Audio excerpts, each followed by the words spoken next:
Bueno, buenas tardes, bienvenidos, gracias por acompañarnos en esta edición de La Tarde en Casa. Hoy, como verán, sin María Inés Ovaldía, le mandamos un beso. Esperemos que mañana esté de vuelta con nosotros, si no, mañana será pasado. Un beso, María Inés. Bueno, vamos ya mismo con las noticias que llegan desde la Argentina y que tienen que ver con todo el proceso que se sigue a Lázaro Báez, quien se dice que era el recaudador, el socio de Kirchner, sobre todo para negocios negros, ¿verdad? Negocios ilegales. Horacio Quiroga se llama, fue director de 2 petroleras de Báez, reveló el vínculo económico entre el empresario argentino y Néstor Kirchner en una recordada nota de la revista Noticias. Decía: yo vi contar sobre la mesa 7 millones de dólares que Kirchner le dio a Lázaro Báez. Horacio Quiroga fue hallado muerto hoy en un departamento ubicado en la avenida Callao de la capital federal. El empresario fue encontrado sin vida en el baño de su departamento de la calle Callao al 1150, como dicen en Argentina, cuando su hijo, junto a personal policial, ingresó por la fuerza y lo encontró tirado en el baño y con un golpe en la cabeza. La Policía Federal realizó peritajes en el lugar y todavía se desconoce el motivo de su muerte. Quiroga es un personaje clave, era un personaje clave en la trama del caso Báez, ya que fue una de los primeros que reveló la relación entre el empresario de Santa Cruz y el matrimonio Kirchner. Los indicios las indicaciones y órdenes las recibía Báez de Néstor Kirchner, dijo Quiroga en septiembre del 2013 ante un escribano público en la casa de la diputada Elisa Carrió. Esa declaración fue acercada ante los jueces federales Sebastián Casanello y Julián Ercolini, que investigaban al empresario en distintas causas. Quiroga fue presidente de las empresas petroleras de Báez. Recordemos que Báez era cajero de un banco, pero después tuvo empresas petroleras, la empresa Austral de construcciones, 150 estancias, según dijo Víctor Hugo Morales, porque, bueno, aprovechó las oportunidades de trabajo que se le presentaron, ¿no? Fue presidente de las petroleras Epsur y Millar. En ese entonces Quiroga fue citado por el juez Casanello por sus dichos en la revista Noticias, a la que hacía referencia a un hecho trágico vinculado una vez más con el dinero negro, que seguramente se va a seguir investigando en la República Argentina y que está muy cerca de la expresidenta Cristina Fernández y de su hijo Máximo, por lo menos. Hay novedades en la bancada del Frente Amplio con relación a cómo encarar esta época en la cual el gobierno básicamente necesita más recursos para hacer frente a las inversiones previstas en un contexto de contracción económica.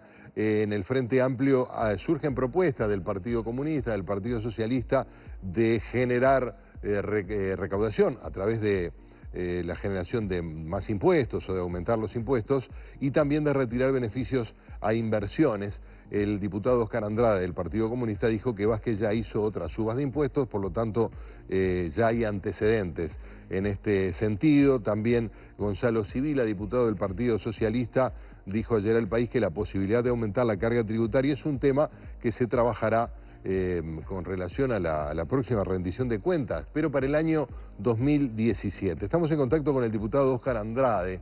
¿Cómo le va, diputado? Buenas tardes. Hola, Gerardo. Saludo a la audiencia. Un gusto estar por acá. Igualmente, ya hablamos de este tema hace pocas horas, pero es bueno repasarlo. Por lo que decía Sibila, se refería a cambios en la carga tributaria para el año que viene, a estudiar en la rendición de cuentas. En su propuesta hay se hacen planteos diferentes a este. No, a ver, los momentos en los que se pueda... habría que colocar primero cuál es el objetivo. Yo creo que el objetivo es que hay determinados indicadores sociales, sobre todo el del empleo, en el que debiéramos multiplicar los esfuerzos para que ese indicador no se deteriore. Obviamente estamos en un escenario más complicado que el que teníamos cuando votamos el presupuesto, que lo pensamos como un escenario de crecimiento económico mayor que el que tuvimos un crecimiento económico muy débil, y las proyecciones económicas para este año demuestran nuevamente que vamos a tener un crecimiento económico más débil, lo que va a complicar hacer cargo a atender los objetivos del Estado. Tenés dos posibilidades: o rebajadas en términos de objetivos, que implicaría deteriorar algunos de los objetivos en materia de inversión educativa, de inversión en vivienda, de inversión en salud, de sistema de cuidado o de inversión pública para el desarrollo del trabajo, o conseguir recursos. El margen de conseguir recursos vía financiamiento está complicado porque la situación fiscal del país es una situación delicada y claramente no se quieren deteriorar otros elementos que el país ha logrado, como es el grado inversor y demás, y por lo tanto en esa opción tenés que tomar una opción política donde claramente todo no podés. Yo creo que en el marco de los objetivos de la reforma fiscal ya incorporada en Uruguay, el Frente Amplio desde que asumió estableció que la reforma fiscal era una reforma fiscal que era progresiva y que tenía como objetivo que los impuestos directos fueran sustituyendo los impuestos indirectos. Es momento para replantearse dos cosas. Una, cómo se avanza en este mecanismo. Yo creo que ahí hay claramente una serie de iniciativas que no pasan por crear nuevos impuestos necesariamente, pero sí por modificar tasas. Por ejemplo, modificar el mínimo no imponible de impuesto al patrimonio o las tasas del impuesto al patrimonio, que en algunos casos para patrimonios importantes son del 0,7 anual, o sea, son excesivamente bajas y que no han tenido alteraciones. O revisar el IRPF patronal, que es un IRPF plano, independientemente del volumen de renta generada, es una misma carga impositiva. Andrade, ¿y cuánto habría que revisarlo, es decir, aumentarlo para poder obtener recursos? Ahí lo que hay que revisar son dos cosas. Uno, tuvimos una caída del porcentaje de inversión en relación al producto de 22 a 19, que impacta objetivamente en el empleo y impacta objetivamente en la recaudación. Si uno mira, a ver, ¿por qué se explica la circunstancia del deterioro en términos económicos? No de recesión, pero de dificultades económicas. Uno de los costados es que hubo menos nivel de actividad y lo que previsto por recaudar por nivel de actividad fue menor. Yo creo que en ese sentido, colocar señales desde el punto de vista de una participación mayor del Estado en la reactivación implica también contribuir a no acompañar estas circunstancias como la persona que está cayendo por la colina para no caerse, camina un poco más rápido, para no caerse, termina como termina. De acuerdo, pero ¿de qué monto estaríamos hablando para que esa obra... Bueno, a ver, hay que estudiarlo fino. Por ejemplo, otro costado que estuvo en discusión el año pasado, hubo un planteo hecho por el Instituto Cuesta Duarte, tuvo que ver con una modificación del IAE a las grandes empresas en términos de ir a una escala progresiva del 25 al 30%. Lo que estoy diciendo es, hay un menú de iniciativas que en todo caso lo que sí creo que hay que desacralizar es la discusión de no se puede tocar nada en materia fiscal.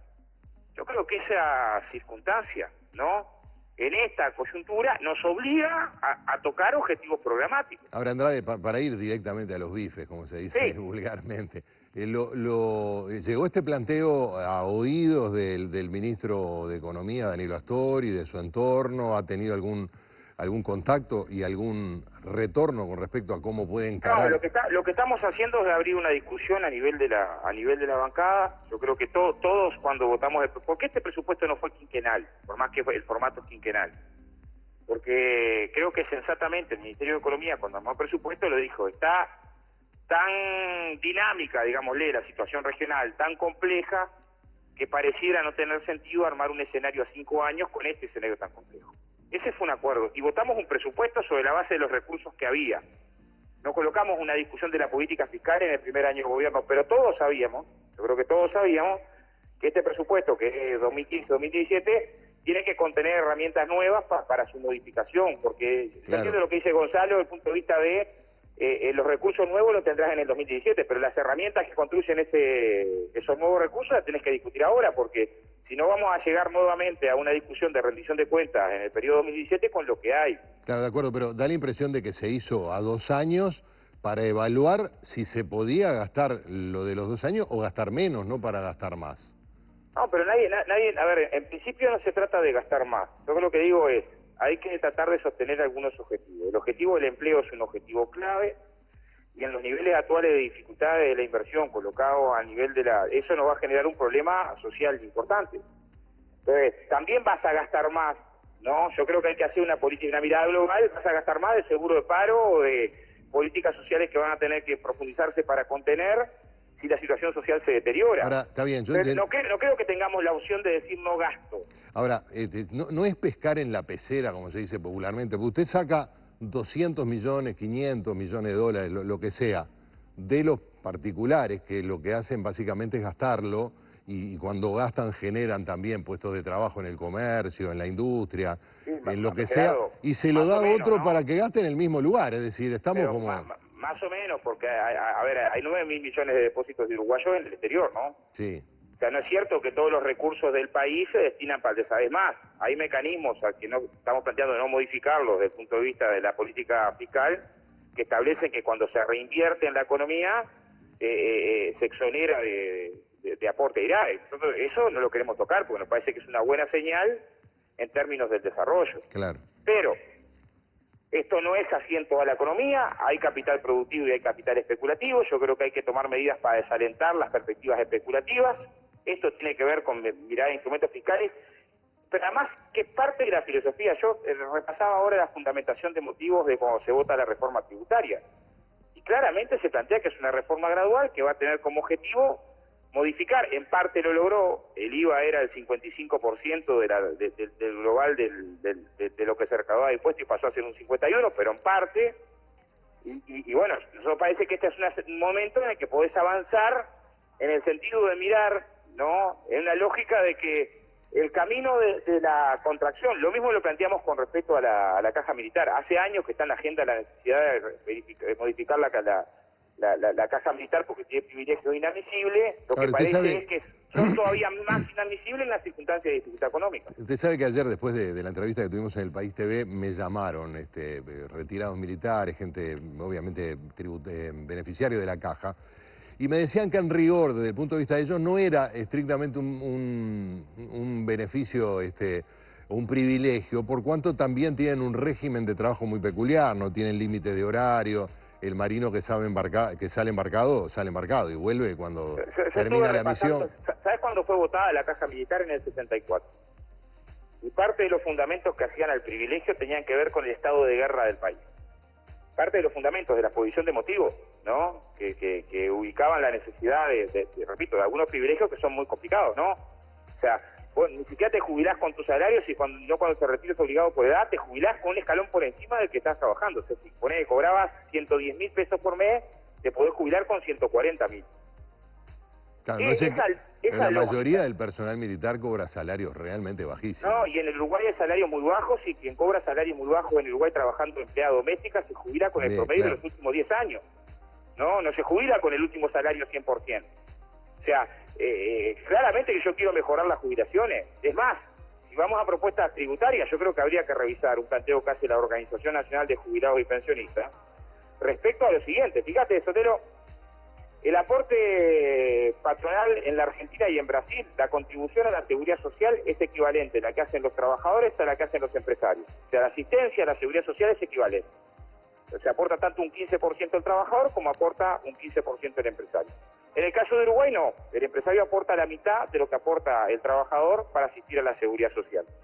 La UNAFU, cuando estuvo en comisión, una de las cosas que plantea para subir las jubilaciones más bajas, que parece una preocupación general, es que haya una contribución similar. Es más, en términos regionales, la presión tributaria del Uruguay es menor a la de Argentina y Brasil, porque tampoco estaríamos colocando una circunstancia que diga, bueno, este va a ser el factor que va a hacer que quede fuera, en términos de la discusión regional, desfasado de lo que es la presión fiscal a nivel regional. Está claro. Pero, repito, el centro nuestro no es los impuestos. El centro nuestro es para qué. Claro. O sea, lo que estamos diciendo es, en un momento donde hay dificultades desde el punto de vista del trabajo, más inversión pública para generar trabajo pasa a ser una prioridad. Diputado, usted, tengo que terminar la entrevista, además de agradecerle la participación. ¿Tiene claro que esto va a dar lugar a debates internos en el Frente Amplio? Sí, claro, debates y tratar de llegar a acuerdos. Lo que yo sí digo es que no parece ser una medida que, digamos, es sagrada. No se puede modificar ninguna tasa de ningún impuesto, porque objetivamente, si no, probablemente tengamos que modificar objetivos programáticos muy sensibles. No, entonces, claro, quizás lo que le puedan decir es que no es el momento de aumentar impuestos en un momento de recesión, pero eso... Escucharemos razones. Si encontramos otras alternativas, yo creo que la alternativa de endeudamiento está hoy más difícil, ¿no? Porque en definitiva el problema es, ¿el Estado hoy tiene que intervenir más en la economía para lograr que la economía no caiga? ¿Sí o no? Esa sería la primera... Sí, y además que lo dijo usted y coincide en eso con el PIT-CNT, creo que también con las autoridades del Ministerio de Trabajo y en general con el sentido común, que lo primero es cuidar el trabajo, ¿no? Eso está... Sí, yo creo que hay que tratar de defender el indicador de empleo, ¿no? Hay que Claro. mirarlos todos los indicadores con responsabilidad, ¿no? Pero, a ver, otro componente, mismo entre los trabajadores. Yo no descarto modificar el IRPF a las últimas franjas.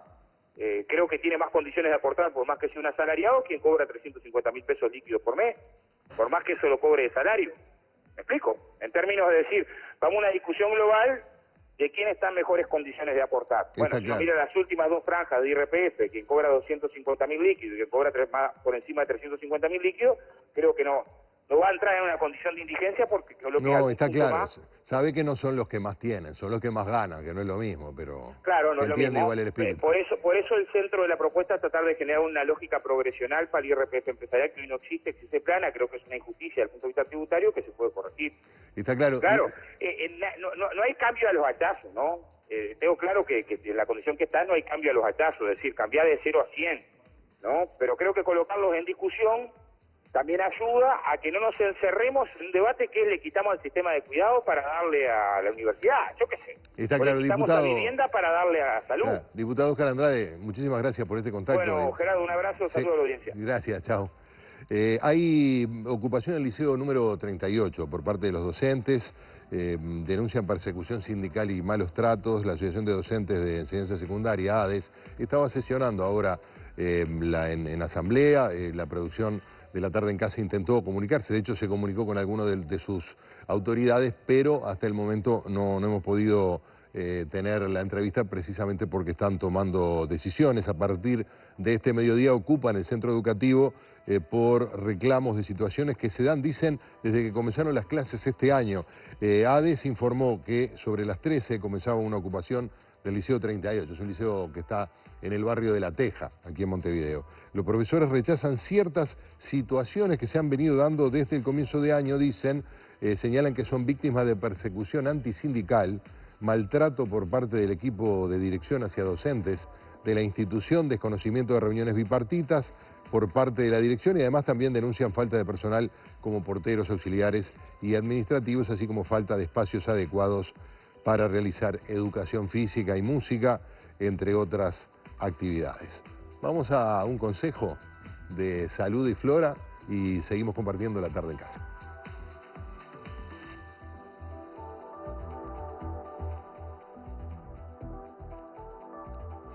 Presenta Salud y Flora, compartiendo nuestro mate. Comprá Salud y Flora en Macromercado y gánate un 0 kilómetro.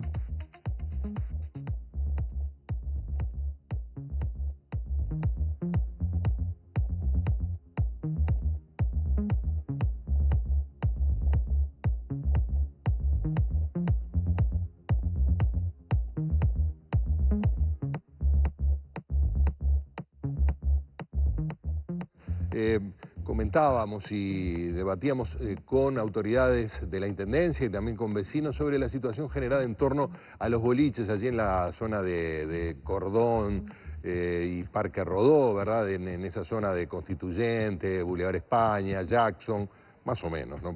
No es solo allí, pero principalmente por allí se ha generado un problema, los vecinos lo han denunciado, no encuentran respuesta, la Intendencia tampoco encuentra una manera sencilla de resolver una situación que involucra intereses diversos y complejos o contradictorios. El derecho a los vecinos al descanso, a la tranquilidad, el derecho, bueno, de las personas al esparcimiento, el derecho de los comerciantes a explotar su establecimiento de la manera que les resulte más redituable. Esta semana la Intendencia inicia el diálogo para que los boliches cambien su horario de atención. Se propone que sea de 18 a 2 de la mañana. Cualquiera que sepa cuál es la característica de la movida o los horarios saben que esto hoy es una fantasía. Quizás pueda cambiar los hábitos de salida como ha pasado en otras partes del mundo. ¿Qué opinan de estos planteos los afectados, los dueños de los boliches? Fueron consultados por la Intendencia sobre posibles alternativas para atender estos problemas. Bueno, recibimos a dos de ellos, a Daniel Silveira, propietario del boliche Monroe, que es un local de bar y de bailes. ¿Cómo te va, Daniel? Bienvenido. También, después te explico, en el Parque Rodó. Y nos acompaña también Guillermo Duarte, que es propietario del boliche Cimarrón, que funciona como parrillada y después como local bailable. Bueno, ¿cómo ustedes son los malos de la película? ¿Los consultaron, dialogaron, tuvieron encuentros con la intendencia, con los vecinos, en fin? ¿Cómo están plantados en este problema? No, por suerte los malos de la película no. Es decir, yo he tenido varias charlas con vecinos y eso, y ellos no lo ven como algo que sea nuestra culpa, que seamos los tiranos, digamos. Ellos ven que tienen un problema, que está claro, que es que de repente hace muchos años que viven en un lugar y ha cambiado totalmente. Digamos, el Parque Rodó en los últimos 3 años, por decirlo de alguna forma, el otro día hablaban que había 25 lugares entre restaurantes, pubs y boliches. Y lo bueno es que la Intendencia dio el puntapié inicial, por lo menos a una instancia de diálogo, de decir, bueno, busquemos caminos o alternativas para lograr hacer un cambio respecto a esto. Y nosotros estamos abiertos. Hace un par de semanas se abrió la primera mesa de charla, fue una conversación más bien, en la cual, bueno, hicieron un planteo de eso, de que estaría bueno lograr un cambio cultural, que la gente saliera hasta más temprano. Pero bueno, como todo, es un cambio cultural que no se va a lograr de la noche a la mañana, lo cual debería llegar a ser un proceso quizás. Y también entendemos que el problema muchas veces no es sinceramente del boliche desde adentro, es decir, no son los ruidos que genera el lugar adentro, sino más bien la cantidad de personas, los cientos de personas que dando vueltas. Claro, que están en la calle, que están en situación de boliche o en situación de movida, que salen y que de repente salen del boliche, conversan, pueden fumar afuera, y a veces son grupos de 5 acá, 10 allá, 5, y hacen una multitud que genera ruido. Entonces ahí aparece el conflicto con el vecino, porque dentro del boliche, el boliche está controlado, ¿no? En materia acústica y demás. Exacto, exacto. La Intendencia tiene sus mecanismos de control. Creo que está en afinar esos mecanismos, cumplirlo y nada, adaptarse a las situaciones. Hay boliches o zonas como la que está él, que están sí, muy cerca de los vecinos, y habemos otros boliches que estamos sin vecinos Claro. pegados ni nada, entonces es más manejable el tema de los horarios y en lo general, hoy por hoy los boliches se van muy tarde. Nosotros tratamos de mantenerlo hasta las 6 de la mañana, por eso mismo, por el tema de convivencia con los vecinos, que tenemos buena relación. Pero ¿por qué decís de mantenerlo hasta las 6 por convivencia? ¿Para que no salgan más temprano y puedan...? No, porque los boliches hoy pueden abrir temprano. Se puede manejar un horario temprano. Lo que sí que culturalmente nosotros salimos tarde, ¿no? Tenemos lugares que están abiertos de las 9 de la noche y la masa de gente cae 2, 3 de la mañana a veces. Entonces es muy poco el tiempo que tiene el comerciante. Ahora podemos volver con ese asunto, ¿no? ¿Qué es primero, el huevo o la gallina? ¿Abren a las 3 porque la gente cae a las 3 o la gente cae a las 3 porque no está abierto o porque no cierran a las 2? No, perdón. Hacemos una pausa, ¿no? Después venimos con este asunto que obviamente preocupa a muchísimas familias que viven allí en la zona. Una pausa y seguimos compartiendo la tarde en casa. Y ahora digo yo, porque me toca en este tiempo de plumaje blanco, un nudo con tu voz y un sigo como yo. No todas las casas son como las de las revistas de decoración. ¿Acaso son ilegales los pisos floreados? Blem 3 en 1 limpia, da brillo y perfuma todos los pisos por igual, sin distinciones. A tus pisos, créelos como son. Cuídalos con Blem.